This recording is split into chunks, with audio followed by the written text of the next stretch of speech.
So hello everyone, कैसे हैं आप सभी लोग। I hope you all are doing well. So everyone, in this video today we are discuss function of central bank in India and a credit control instrument of RBI.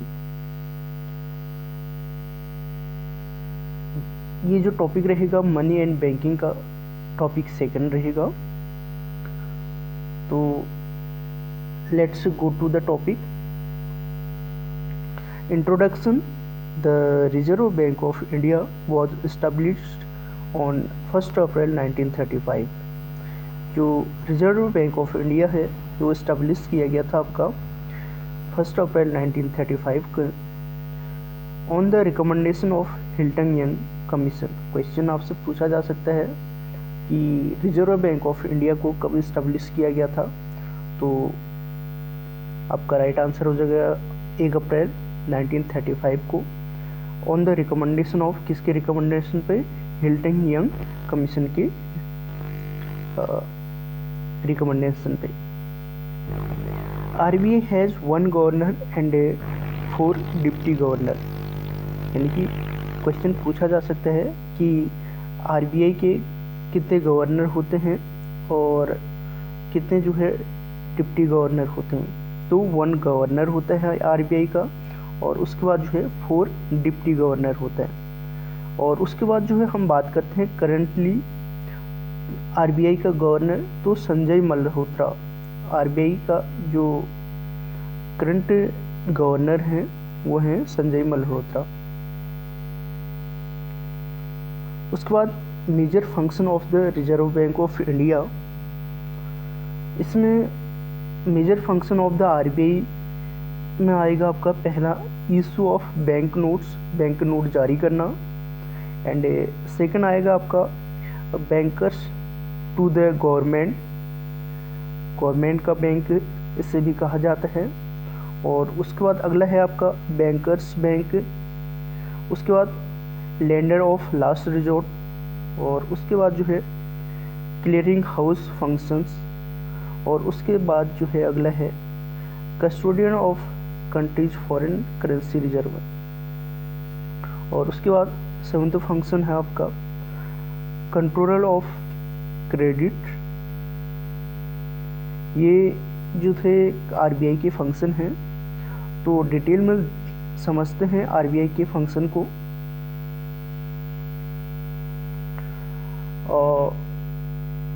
Major function of the RBI first है issue of bank notes, यानी bank note जारी करना। The reserve bank of India has the sole right to issue currency note except 1 rupee notes which are issue by the ministry of Finance. Currency note issue by the reserve bank of India. यानी कि आपका जो भारतीय reserve Bank है, Reserve bank of India के पास वित्त मंत्रालय द्वारा जारी किए गए 1 रुपये के नोट को छोड़कर, यानी कि जो आपका 1 रुपये का नोट होता है इसको जो है वित्त मंत्रालय जारी करता है, except 1 rupee notes which are issue by the ministry of finance, और currency notes issue by the reserve bank of India. और जो करेंसी नोट है उसको इशू किया जाता है आपका, यानी कि जारी किया जाता है आपका रिजर्व बैंक ऑफ इंडिया के द्वारा। It issues notes of every denomination except 1 rupee notes and coins and small coins through the issue department of the bank, and 1 rupee notes and coins and small coins are issued by the government of India।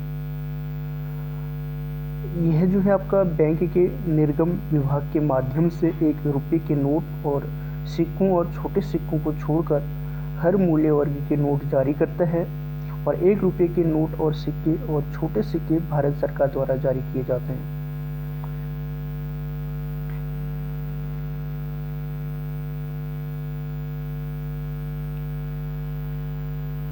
And second है आपका bankers to the government, यानी सरकार का banker.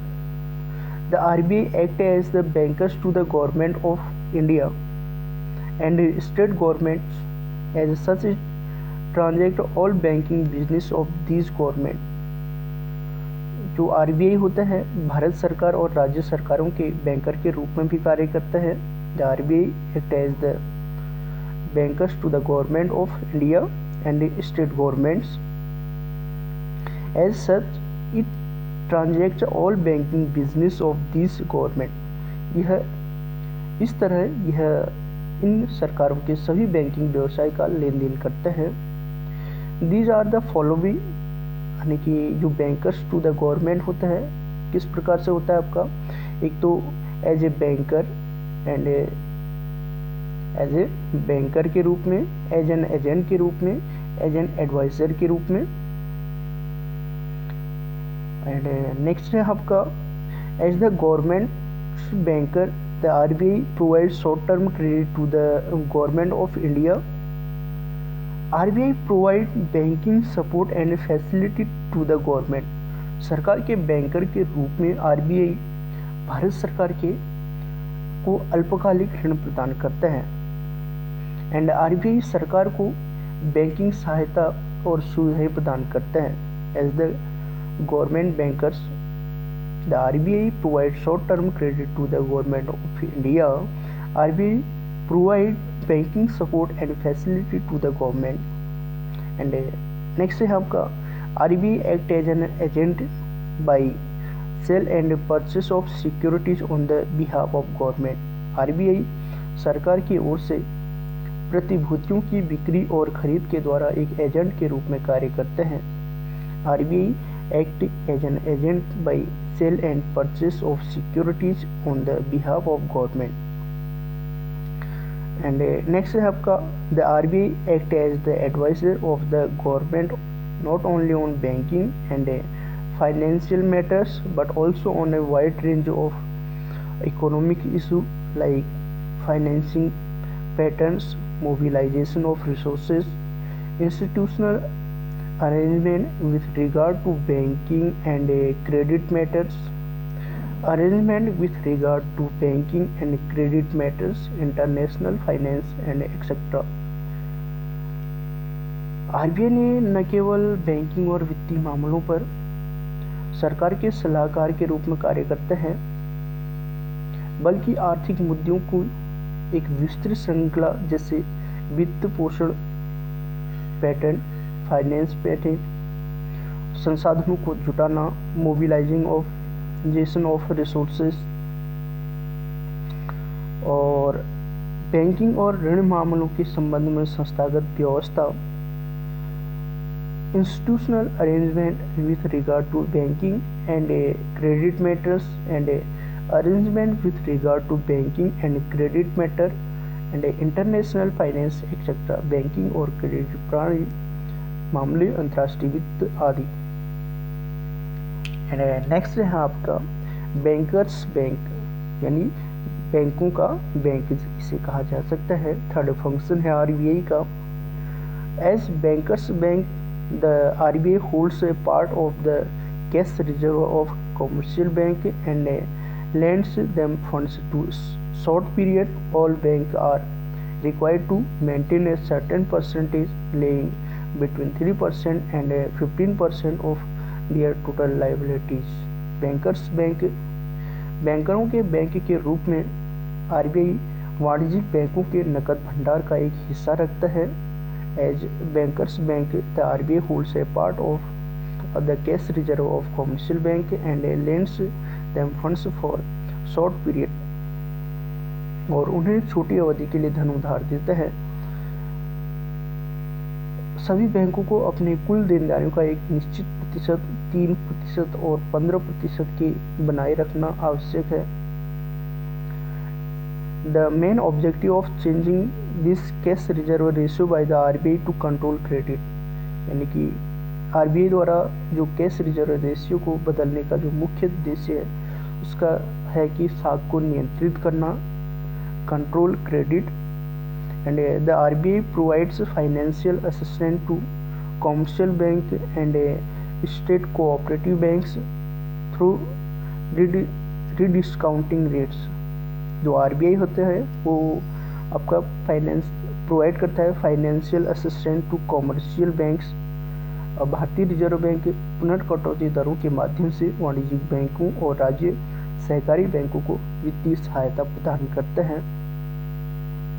And state cooperative bank through discounting rates. And अगले हैं आपका the RBI has been empowered by law to supervise, regulate and control the activities of commercial and cooperative banks. The RBI periodically inspects banks and asks them for returns and necessary information.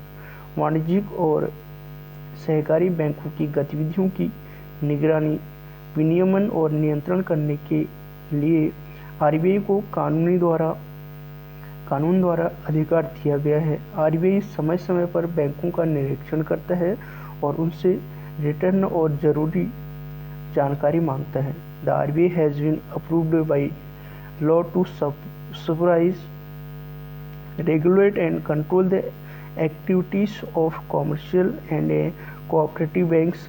The RBI periodically inspects banks and asks them for returns and necessary information.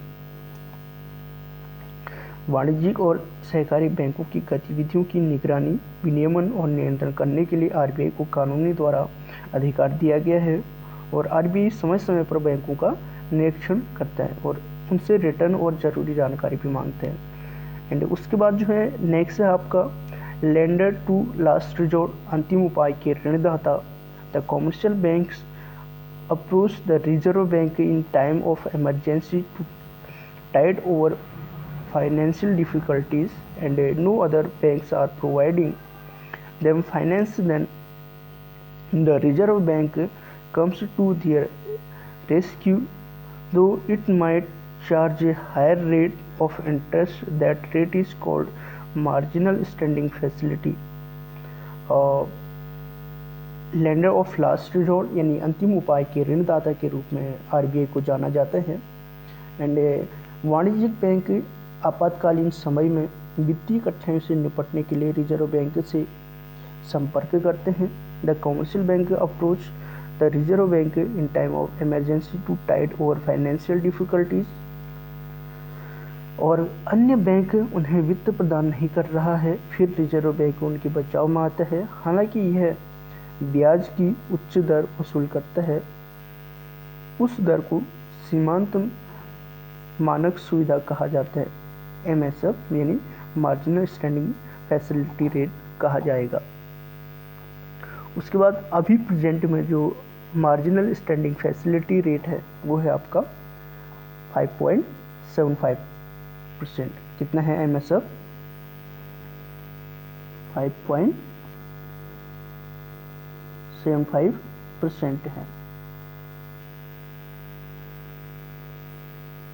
उसके बाद अगला है function है RBI का clearing house function.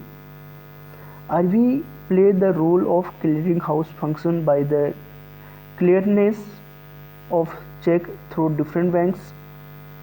जो Reserve bank of India है ये विभिन्न बैंकों के माध्यम से चेक के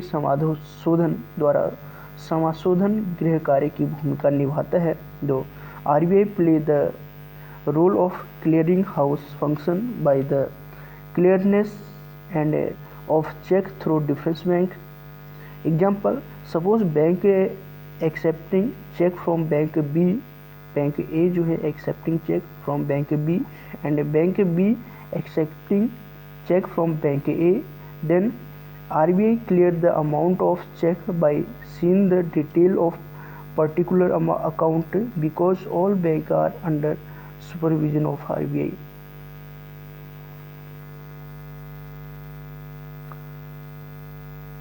उसके बाद 6 है आपका custodian of countries foreign currency reserve, देश के विदेशी मुद्रा भंडार का संरक्षक, custodian of currency foreign currency reserve. The reserve bank has the custody of the countries reserve of international currency and this enables the Reserve Bank to deal with crisis connected with adverse balance of payment position. Reserve bank के पास देश की अंतर्राष्ट्रीय मुद्रा के भंडार की custody की जाती है। The reserve bank has the custody of the countries reserve of international currency and this enable the Reserve Bank to deal with crisis connected with adverse balance of payment position। और reserve bank के पास देश की अंतर्राष्ट्रीय मुद्रा के भंडार की custody है और यह रिजर्व बैंक को प्रतिकूल भुगतान संतुलन की स्थिति से जुड़े संकट से निपटने में सक्षम बनाता है।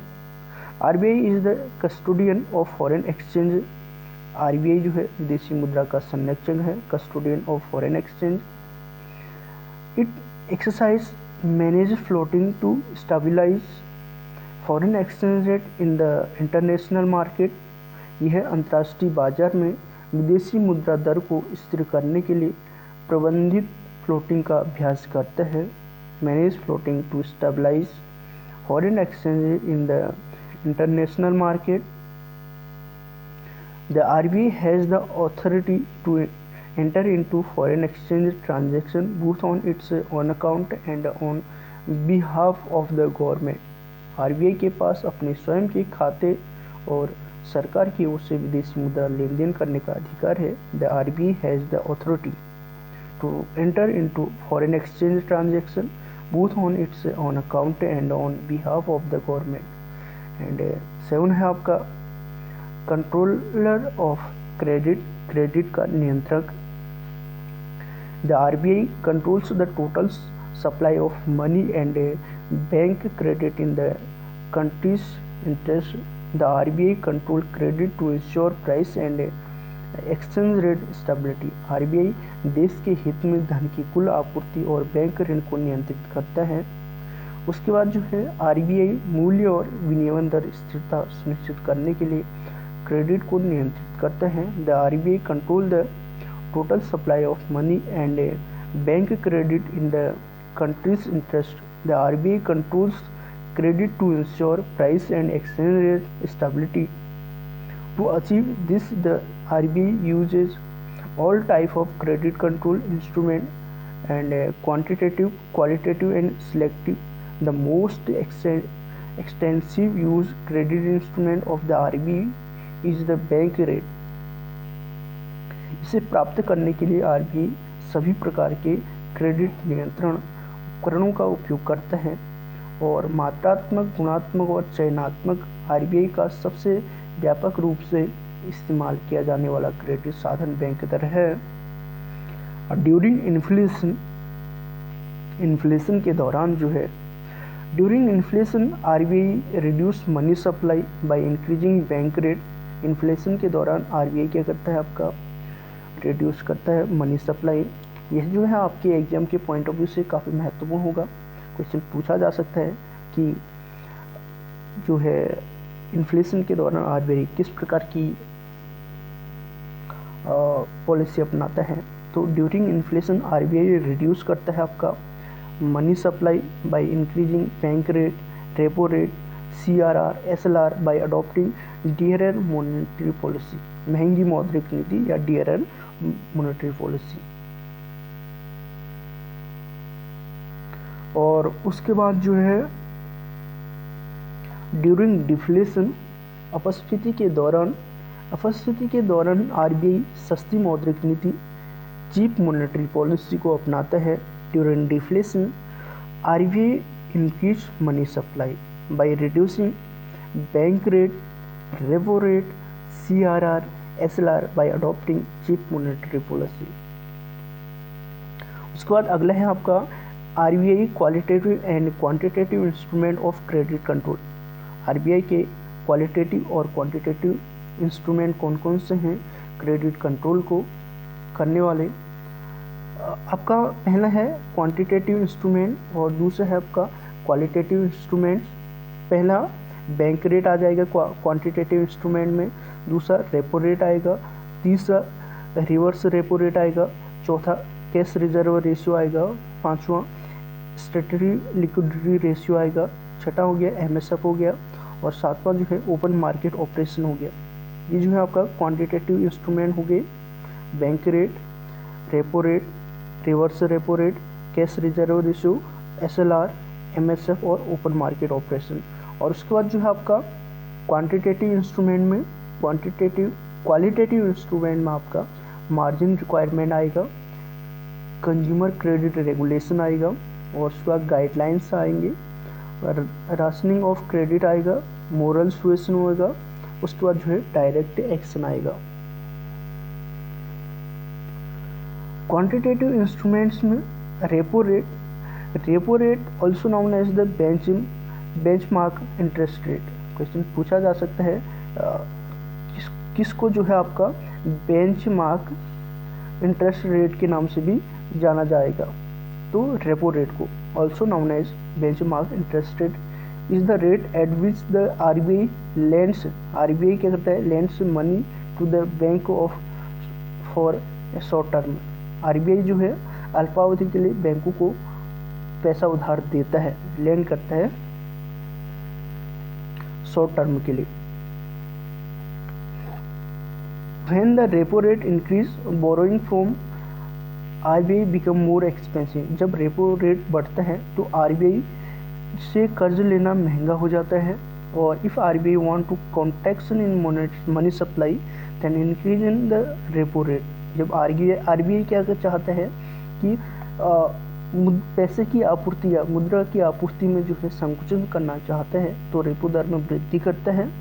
If it wants to make it cheaper for bank to borrow money, it reduce the repo rate। अगर वह बैंकों के पास उधार लेना चाहता है या देना चाहता है, बनाना चाहता है, तो वह रेपो दर को कम कर देता है। और प्रेजेंट टाइम में जो रेपो रेट है वो है आपका 5.50%। प्रेजेंट टाइम में वर्तमान में रेपो दर कितना है, 5.50% है। उसके बाद हम बात करते हैं बैंक रेट की। बैंक दर, this is the long term rate, repo rate is for short term at which central bank RBI lends money to other banks और फाइनेंशियल इंस्टीट्यूशन। यह दीर्घावधि दर, रेपो दर अल्पावधि के लिए है जिस पर केंद्रीय बैंक RBI अन्य बैंकों या वित्तीय संस्थानों को पैसा उधार देती है। This is the long term rate, repo rate is for short term at which central bank RBI lends money to the other banks और फाइनेंशियल इंस्टीट्यूशन। और जो आपका बैंक रेट होता है ये लॉन्ग टर्म रेट होता है। Bank rate is not used by RBI monetary policy management now. अभी जो प्रेजेंट टाइम में जो है बैंक रेट को यूज़ नहीं किया जाता है। It is now same as the MSF।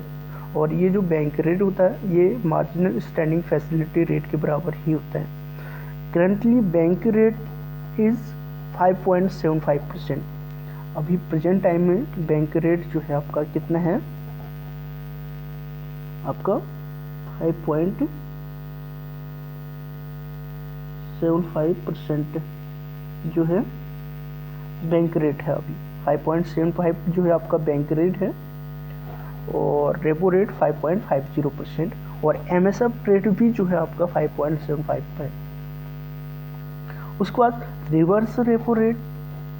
Reverse repo rate is the short term borrowing rate at which RBI borrow money from banks. यानी कि रिवर्स रेपो रेट के अंतर्गत जो है आपका अल्पकालिक उधार दर है, शॉर्ट टर्म बोरोइंग रेट है, जिस पर RBI बैंकों से पैसा उधार लेता है, जिस पर जो है RBI बैंकों से पैसा उधार लेता है।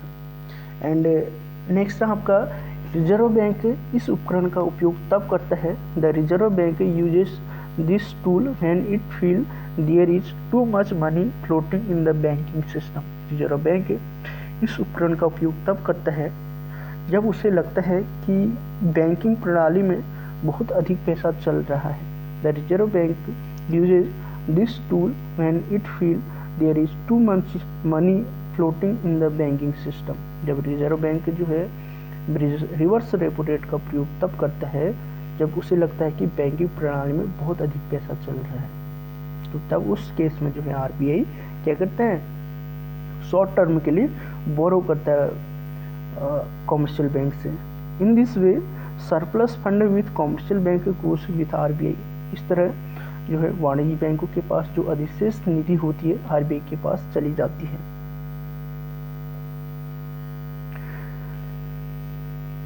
Reverse repo rate signifies the rate at which the central bank observe liquidity from the bank। Reverse repo दर उस दर को दर्शाता है जिस पर केंद्रीय बैंक बैंकों से तरलता को अवशोषित करता है। Reverse repo rate signify the rate at which the central bank observe liquidity from the banks. केंद्रीय बैंक बैंकों से तरलता को अवशोषित करता है। एंड करंटली जो है आपका जो रिवर्स रेपो रेट है वो है आपका 3.35%।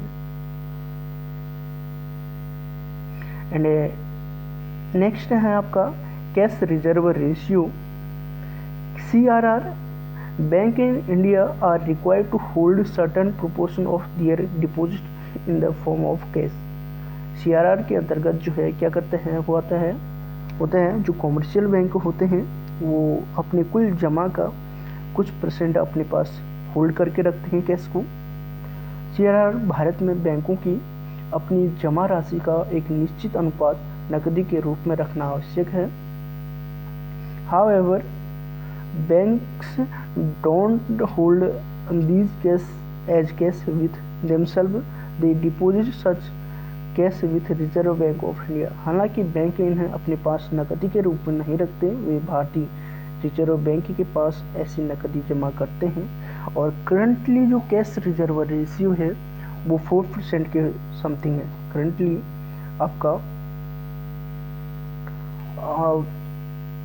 कैश रिजर्व रेशियो CRR कितना है, 4% के समथिंग। कितना है, 4% के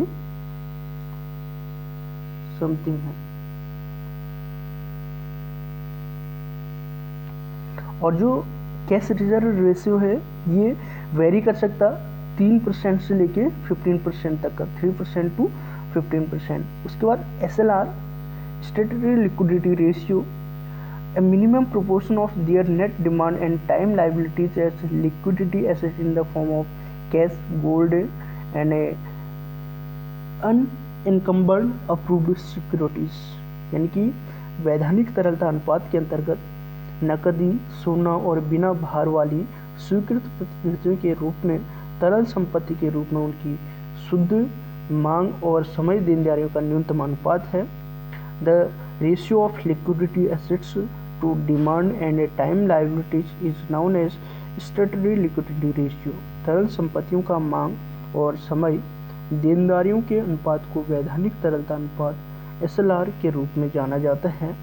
वर्तमान में SLR जो है आपका 18% है। वर्तमान में SLR कितना है, 18% है। उसके बाद जो है MSF मार्जिनल स्टैंडिंग फैसिलिटी, सीमांत स्थायी सुविधा जिसे कहा जाता है, मार्जिनल स्टैंडिंग फैसिलिटी, सीमांत स्थायी सुविधा। It is a special window for banks to borrow from RBI against approved government security in an emergency situation like an acute cash shortage. यह बैंकों के लिए एक विशेष खिड़की है। यह जो है बैंकों के लिए क्या है, एक विशेष खिड़की है जो तीव्र नकदी की कमी जैसी आपातकालीन स्थिति में अनुमोदित सरकारी प्रतिभूतियों के विरुद्ध RBI के से उधार लेती है। The MSF rate is higher than repo rate. जो MSF है, मार्जिनल स्टैंडिंग फैसिलिटी रेट है, ये हायर होता है रेपो रेट से अधिक। करंटली MSF रेट इज जो MSF रेट है अभी करंटली में वो है आपका 5.75%। कितना है, 5.75%। उसके बाद अगला है आपका स्टैंडिंग डिपॉजिट फैसिलिटी रेट, जिसे जो है हिंदी में स्थायी जमा सुविधा दर कहा जाता है। The standing deposit facility is a collateral free liquidity observation mechanism implemented by the RBI with the intention of transferring liquidity out of the commercial bank sector and into the RBI। स्थायी जमा सुविधा एक संपार्श्विक मुक्त तरलता अवशोषण तंत्र है जिसे RBI द्वारा वाणिज्यिक बैंकिंग क्षेत्र से और RBI से में तरलता स्थानांतरित करने के इरादे से लागू किया गया है। Standing deposit facility rate. The standing deposit facility is a collateral free liquidity observation mechanism implemented by the RBI। Implemented किया जाता है आपका RBI with the intention of transferring liquidity out of the commercial banking sector and into the RBI। और उसके बाद जो है open market operation. Open market operation refers to the selling and purchasing of the treasury bill and government security by the central bank of any country in order to regulate money supply in the economy. Open market operation अर्थव्यवस्था में पैसे की आपूर्ति को विनियमित करने के लिए किसी भी देश के केंद्रीय बैंक द्वारा ट्रेजरी बिलों और सरकारी प्रतिभूतियों की बिक्री और खरीद को संदर्भित करती है। The open market operation refers to the selling and purchasing of the treasury bills and government securities by the central bank of any country in order to regulate money supply in the economy and during inflation sale of government securities जो RBI होता है मुद्रास्फीति के दौरान सरकारी प्रतिभूतियों की बिक्री करता है और during deflation purchase of government securities अपस्फीति के दौरान सरकारी प्रतिभूतियों की खरीद करता है। क्योंकि ड्यूरिंग इन्फ्लेशन के दौरान जो है आपका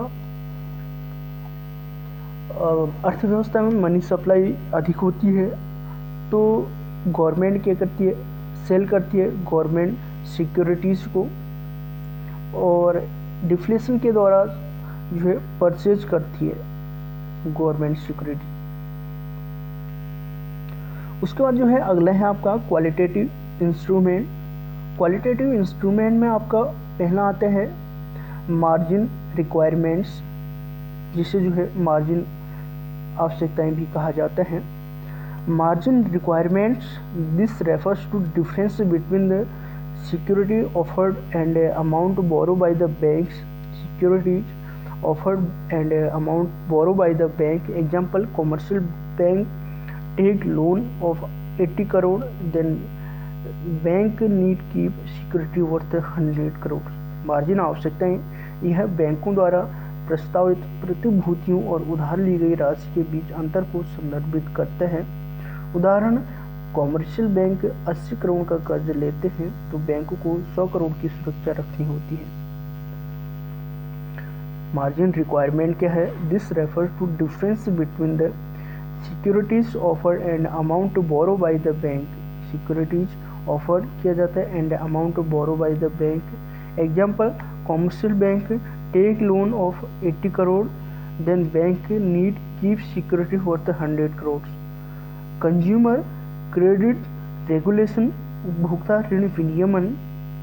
consumer credit regulation refers to issuing. Consumer credit regulation से तात्पर्य माल की खरीद के लिए डाउन पेमेंट और किस्त क्रेडिट की अधिकतम परिपक्वता के संबंध में नियम जारी करने से है। Consumer credit regulation refers to issuing rules regarding down payment and maximum maturity of installment credit for purchase of goods। उसके बाद अगला है आपका RBI का guidelines.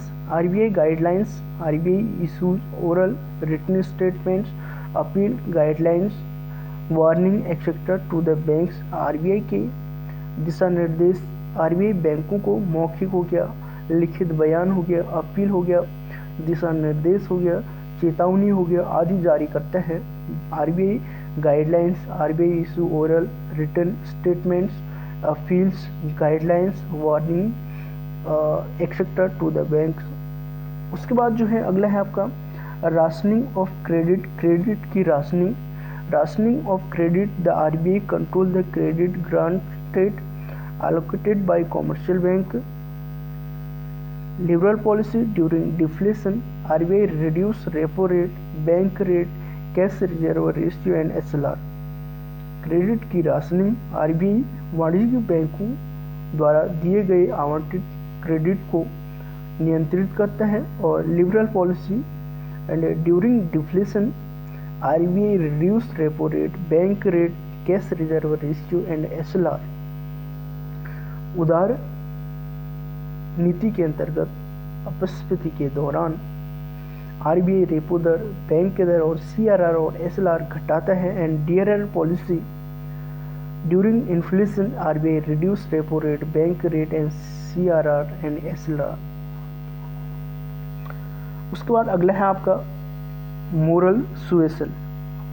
Moral suasion psychological mean and informal means of selective credit control. नैतिक दबाव आपका चयनात्मक ऋण नियंत्रण के मनोवैज्ञानिक साधन और अनौपचारिक साधन है जो आपका मोरल सुएसन है। Psychological means and informal means of selective credit control.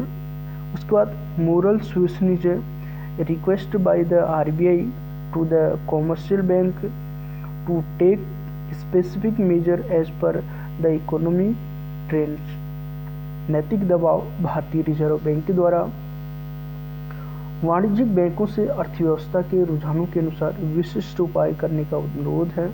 The moral suasion develops a more psychological effect as the central bank make an appeal to the banks nationalism spirit. नैतिक दबाव एक अधिक मनोवैज्ञानिक प्रभाव विकसित करता है क्योंकि केंद्रीय बैंक की राष्ट्रवाद की भावना के लिए अपील करता है। The moral suasion develops a moral psychological effect as the central bank makes an appeal to the bank's nationalism spirit. It is purely informal and involves personal interaction, guidance between the central bank and the commercial bank. यह विशुद्ध रूप से अनौपचारिक है और इसमें केंद्रीय bank और वाणिज्यिक बैंकों के बीच व्यक्तिगत संपर्क या मार्गदर्शन शामिल है। It is purely informal and involves personal interaction, guidance between the central bank and the commercial bank. RBI repo rate cuts. RBI repo rate में कटौती करता है। The likely scenario when repo rate is reduced. संभावित परिदृश्य जब repo दर कम हो जाता है। When the central bank want to signal lower interest rate in the market. जब केंद्रीय बैंक बाजार में कम ब्याज दरों का संकेत देना चाहता है। When the central bank want to signal lower interest rate in the market, जब केंद्रीय बैंक जो है बाजार में कम ब्याज दरों का संकेत देना चाहता है। When RBI is reasonable confident that inflation and fiscal deficit are in control and a demand-led price surge is unlikely.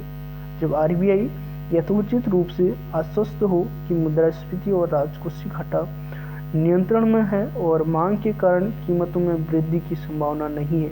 When RBI reasonable confident that inflation and fiscal deficit are in control and a demand-led price surge is unlikely.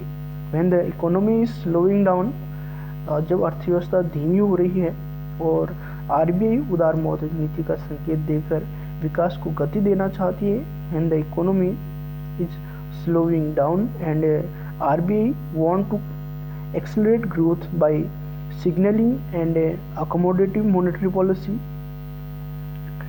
And next है आपका then the external balance of payments situation of the countries seen to be stable by the bank.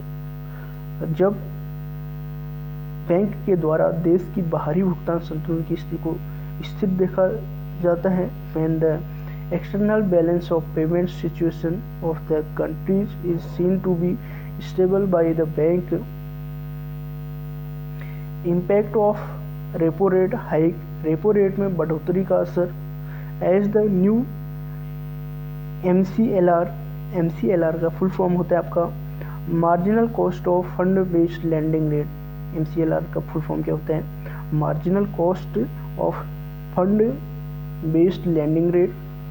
is linked to the repo rate. Any increase in repo rate will lead to increase in marginal cost of fund based lending rate. Refers to the minimum refers interest rate below which financial situation can't lend except in certain cases.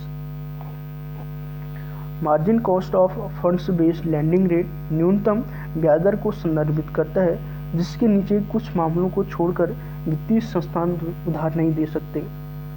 This will lead to increase in interest rate.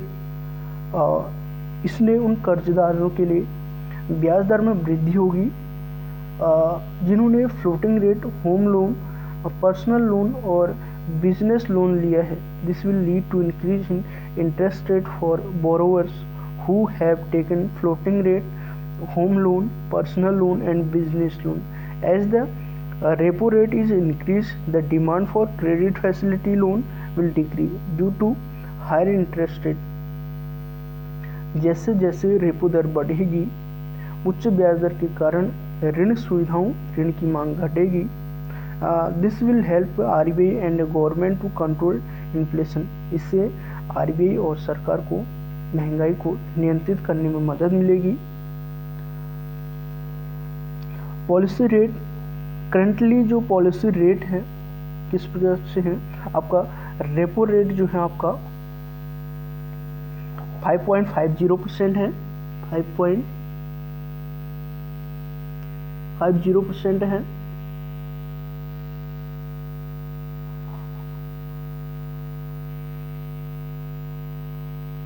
और उसके बाद जो है standing deposit facility rate आपका standing deposit facility rate है आपका वो है 5.25%.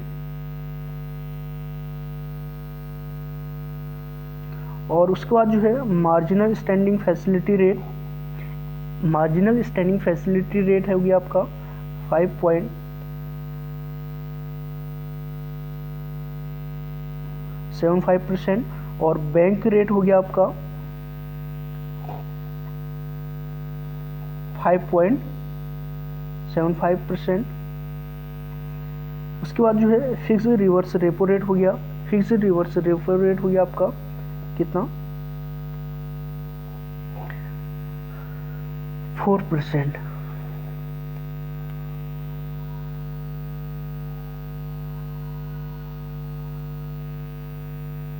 और कैश रिजर्व रेशियो जो है आपका ये 4%. एसएलआर जो है 18%.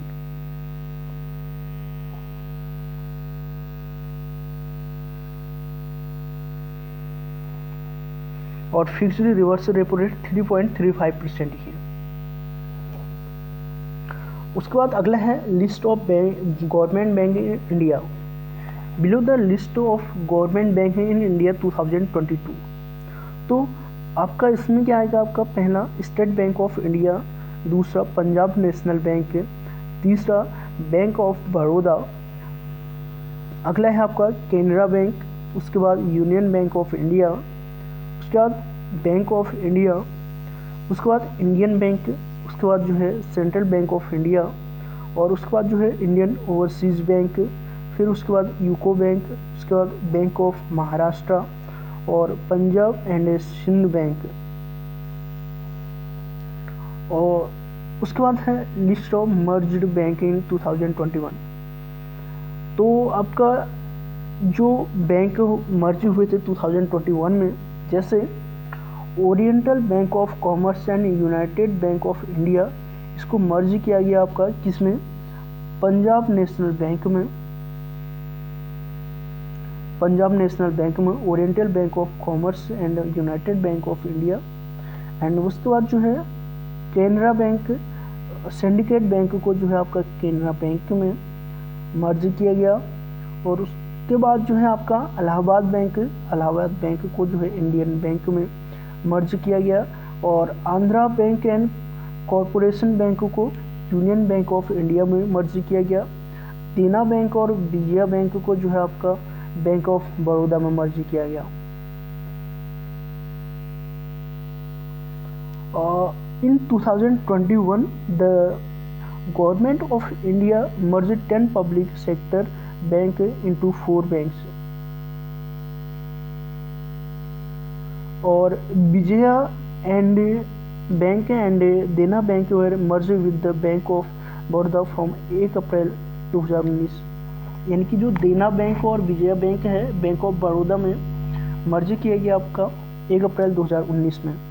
और 2021 में क्वेश्चन पूछा जा सकता है कि कितने बैंकों को जो है पब्लिक सेक्टर बैंक में मर्ज किया गया, तो 10 बैंकों को। उसमें से oriental bank of commerce and United bank of India Punjab national bank में आ जाएंगे। सिंडिकेट बैंक जो है कैनरा बैंक में आ जाएगा। और उसके बाद जो है इलाहाबाद बैंक जो है इंडियन बैंक में आ जाएगा। और आंध्र बैंक और कॉरपोरेशन बैंक जो है यूनियन बैंक ऑफ इंडिया में आ जाएगा। और उसके बाद जो है अगला है आपका state bank of Bikaner and Jaipur, state bank of Hyderabad, state bank of Mysore, state bank of Patiala, state bank of Travancore and भारतीय महिला बैंक। ये जो है स्टेट बैंक ऑफ इंडिया में मर्ज किए गए। State bank of India was merge with its associate bank and भारतीय महिला बैंक इन 2017। और उसके बाद अगला है आपका non banking financial companies. Non banking financial companies, non banking financial companies is a company registered under the company act 1956। आपका जो गैर बैंकिंग वित्तीय कंपनी है ये कंपनी के अधिनियम 1956 के तहत पंजीकृत एक कंपनी है जो ऋण और अग्रिम के व्यवसाय में लगी हुई है, अधिग्रहण है। That is engaged in the businesses of loans and advances acquisition of। And अगले हैं आपका share stock bonds debenture securities issue by government और लोकल अथॉरिटी और other marketable security of like nature leasing hire purchase insurance business chit business. सरकार या स्थानीय प्राधिकरण द्वारा जारी किए गए शेयर स्टॉक बॉन्ड डिवेंचर प्रतिभूतियां या समान प्रकृति के अन्य विपणन योग्य प्रतिभूतियां पट्टे पर देना, किराया खरीद, बीमा व्यवसाय, चिट व्यवसाय like nature leasing hire purchase insurance business chit business but does not include any institution whose primary business is agriculture, industry activity, purchase और sale of real estate। लेकिन इसमें कोई भी संस्था शामिल नहीं है जिसका प्राथमिक व्यवसाय कृषि औद्योगिक गतिविधि अचल संपत्ति की खरीद या बिक्री है। लेकिन इसमें जो है कोई भी संस्था शामिल नहीं है जिसका प्राथमिक व्यवसाय कृषि औद्योगिक गतिविधि अचल संपत्ति की खरीद या बिक्री है। टाइप्स ऑफ NBFCs यानी non banking function non banking companies कौन कौन से हैं। Then NBFCs can be categorise under 3 broad heads. NBFC को 3 व्यापक प्रमुखों के तहत वर्गीकृत किया जा सकता है। The NBFC can be categorise under 3 broad heads. पहला उनकी गतिविधि की प्रकृति पर, on the nature of their activity, उनकी गतिविधि की प्रकृति पर। एंड सेकंड है आपका on the basis of deposit, जमा के आधार पर, on the basis of deposit जमा के आधार पर, on the basis of their asset size, उनकी संपत्ति के आकार के आधार पर। The different type of non banking financial corporation of NBFC are as follow. विभिन्न प्रकार के गैर बैंकिंग वित्तीय निगम या NBFC on the basis of deposit इस प्रकार है।